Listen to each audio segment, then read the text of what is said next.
CBS News Miami. Good afternoon, and thank you for joining us. I'm Naja Sherman, and welcome to CBS News Miami's 4 p.m. Quickcast. Let's take a look at today's top stories. Off the top, an alarming look at the number of murders in Broward County. Some of those killed have been teenagers. CBS News Miami's Joan Murray reports on efforts to stop the violence. I'm Joan Murray at BSO headquarters near Fort Lauderdale, where through these glass doors, Broward Sheriff Gregory Tony today was talking about something called Operation Trigger Lock. Now, this is video shot by them. It shows part of this operation underway, and what it really was an effort to try to curb the amount of gun violence that has been going on countywide and specifically in the city of Pompano Beach. The sheriff said they have executed 14 search warrants over the last 6 weeks, made 132 arrests, and got back 33 firearms, including AK-47s and assault rifles. The people arrested had charges ranging from robbery to murder, and the sheriff talked about how risky an operation this was. I'm delighted that we didn't have to kill somebody out here.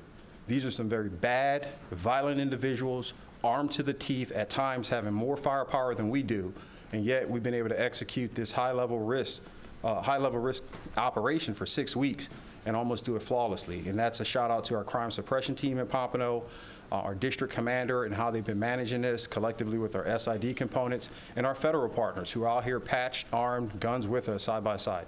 And the sheriff said it doesn't end here, but this is only the beginning of efforts. They have to work with the community partners, education, and job providers to try to curb this wave of violence. We'll have more coming up on CBS Miami beginning at 5. Reporting near Fort Lauderdale, Joan Murray, CBS News Miami. Always alerting, always tracking. This is Next Weather. And taking a live look outside, it is a hot day across South Florida, and we have some thunderstorms that are trying to develop. Let's get right to Next Weather. Meteorologist Cindy Pressler tracking it all. Yep, it's one of those days. We still have a southeasterly flow, so it's pulling in a little bit more moisture. Notice the dew point now in the mid-70s, so we are back up into that very humid or oppressive range as far as the humidity. 89 degrees with an east-southeasterly wind. Our high today so far has been 90, so now we've touched back into the 90s. But as you notice, it's hotter off to the west. This area has not seen any cloud cover or showers and thunderstorms, so we're just starting to see development out there. But you add that moisture to the atmosphere, it feels like it's close to 100 degrees at Homestead and Fort Lauderdale. Feels like 98 degrees right now here in Miami. This is where the storms are. Most of them are now over the inland areas, just trying to get into the very western metro vicinity here. A couple of showers along 27, trying to drift eastward, but going to have a tough time out here. And again, this line of showers and thunderstorms sitting out here over the Everglades. Not much going on there. Another line of showers and storms here just to the west of the Homestead area. Some of these could drift to the east, but we've got that southeasterly flow that wants to pull them back to the west. We'll see how far that goes, but our rain tracker does indicate we're still going to see some around 6, 7 o'clock this evening before they begin to die out around 8 o'clock. Tomorrow's going to be busier. We'll have a disturbance moving through, so widespread showers and thunderstorms are expected, and this time around it looks like we're going to see them along the coastal metro area by tomorrow afternoon. Best chance looks like it's going to be to our north. It'll be around the Palm Beach County, Lake Okeechobee, but we've got a limited risk for severe weather this time around, so we're going to have to keep an eye to the sky, especially tomorrow. So your forecast, if we're heading through the next few days into the weekend, temperatures are actually going up. Look at this, 92 Thursday, 93 degrees by Friday. Look at these rain chances here. Friday, again, we're going to see widespread showers and thunderstorms, even into Saturday, and now we're back into the mid-90s. Now we're getting into record territory here, and a good chance for those scattered showers and thunderstorms. This is going to be because of a south to west wind flow coming out of the west. That usually brings us the heat and the humidity. Backs off a little bit on Sunday, and then, oh my, next week, I think the rainy season is going to kick in. Lots of tropical moisture arrives with temperatures dropping back to the 80s, but this is going to be a wet start to the week. Singer Sean Kingston is back home, and that's after posting bond on fraud charges. Oh, sweet home, watch your step. Our crews were there as Kingston covered his head and walked out of the Broward County Jail last night. He is facing 10 charges, including grand theft. Kingston's lawyer claims he was coerced and should not face criminal charges. He's expected to request a jury trial. Now at 4, Miami-Dade police are searching for a missing woman. She was last seen 3 weeks ago. This is a new picture of Yvette Fussell. She is 62 years old. Fussell was last seen on May 14th along Northwest 12th Court and 80th Street. That's in Northwest Miami-Dade. Call police if you have any information. Tragedy out of Fort Lauderdale. An elderly man died after he was found in a pool. Officials got the call around 8 this morning. The man was at a senior living community. It's off Northeast 19th Avenue and 6th Court. They tried to save him, but he died at the scene. It's terrible. It really is terrible. I use the pool every day. People should be more kind to their neighbors, more interested in them. Police are investigating the circumstances surrounding his death. They have not identified the man who died. The Florida High School Athletic Association voted to allow athletes to monetize their name, image, and likeness, and that's while maintaining their eligibility. CBS News Miami's Catherine Silver has the report. Number 15 at Apopka High School, Kingston Shaw is going into his junior year with 11 D1 offers already to play college football.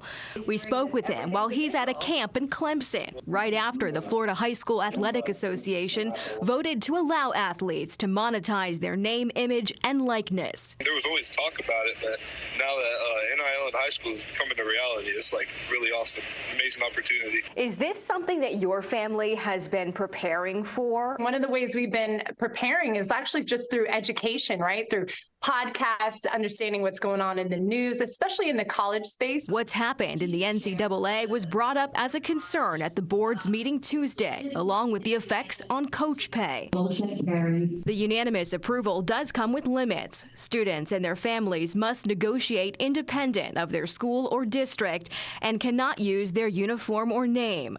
The bylaw also prohibits schools and booster clubs from forming collectives, and athletes who transfer in season can't secure an NIL agreement that season. There are exemptions. I think the concern is who can participate, who will participate, and how does that affect? Dan LaForest is a financial advisor and registered sports agent in Central Florida. Georgia actually passed this law back in October of last year, and they've only reported almost 40 NIL deals in the whole state of Georgia. We know that more than 30 other states have this already. Why is Florida such a focus? The state of Florida puts more kids into Power 4 schools than any other state. During the NFL draft this year, the state of Florida was represented in the NFL draft more than any other state. So this is where high school talent is developed. People have that question of what comes next. The floodgates are open to just like any other situation.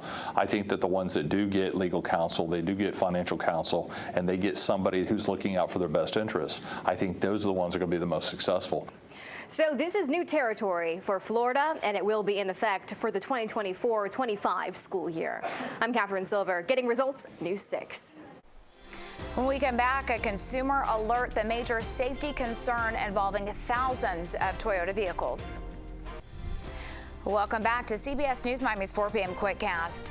A gunman was shot and captured. It's after an attack on the U.S. Embassy outside of Beirut. Authorities say the suspect opened fire outside the embassy. As CBS News reports, tensions there are high. Well, at exactly 8:34 a.m. local time, a gunman opened fire outside the embassy compound. This cell phone video captures what appears to be the shooter and the Lebanese army exchanging fire. The attacker, a Syrian national, was shot and is now hospitalized. And in a statement, the embassy said the building and those inside were safe. Now, I've been to the U.S. Embassy, which is just north of Beirut, and it is in an extremely secure area. To get anywhere near its entrance, you must cross several checkpoints and security barriers. Now, it was moved outside of the capital following a massive suicide bomb attack back in 1983, which killed more than 60 people. And since Israel's war in Gaza started in October, tensions have been extremely high in Lebanon as the Iran-linked Hezbollah movement and the Israeli military exchange fire almost every day along the southern border. Imtiaz Time, CBS News, East Jerusalem.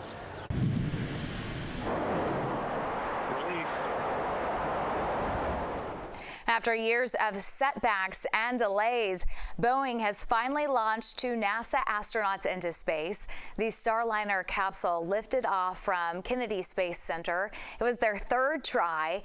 Boeing designed and built Starliner, but it's years behind schedule and more than $1 billion over budget. Surprise to many. Boeing has a decades-long history of expertise in spaceflight, but they've really had problems with the Starliner. Now, the recent delays they've had were due to the rocket, the United Launch Alliance Atlas V rocket. These were more run-of-the-mill mechanical glitches that were fairly easily fixed. The Starliner is on its way to the International Space Station, and that's where the astronauts will spend a little more than a week. Heads up for some Toyota drivers. The automaker announced a recall.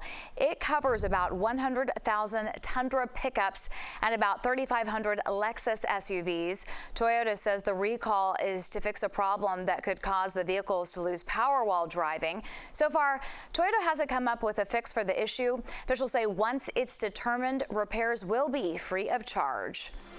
Here's a look at what's coming up all new on CBS News Miami at 5. The latest push to protect reproductive rights. Senate lawmakers may vote on a bill. It's guaranteeing access to birth control nationwide, but why some say it is dead on arrival. That's the CBS News Miami Quickcast. I'm Naja Sherman. Stay tuned for more news right here on CBS News Miami, and have a wonderful day.